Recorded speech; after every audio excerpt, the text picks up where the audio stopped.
জালিয়াতির তথ্য আপনার দলের নেতারা সংবাদ সম্মেলন করে জাতির সামনে তুলে ধরেছেন। গতকাল যখন আপনি বক্তব্য রাখেন তারাও আপনার সামনে বসেছিলেন।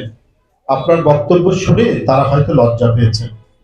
আপনার মতে, অর্থাৎ প্রধানমন্ত্রীর মতে ৭ই জানুয়ারির নির্বাচন যদি অবাধ সুষ্ঠু হয়, তাহলে আপনার নিয়োগকৃত প্রধান নির্বাচন কমিশনার বলেছেন যে তার কেন্দ্রে আওয়ামী লীগের পোলিং এজেন্ট ছাড়া আর কাউকেও দেখা যায়নি। প্রধান নির্বাচন কমিশনার কাজী হাবিবুল আউয়াল এই কথা নিজেই বলেছেন যে যে কেন্দ্রে তিনি ভোট দিতে গিয়েছেন সেখানে আওয়ামী লীগের এজেন্ট ছাড়া তো কাউকে দেখা যায়নি। এরপরেও আপনি বলেন যে অবাধ সুষ্ঠু নির্বাচন হয়নি, তার প্রমাণ কই?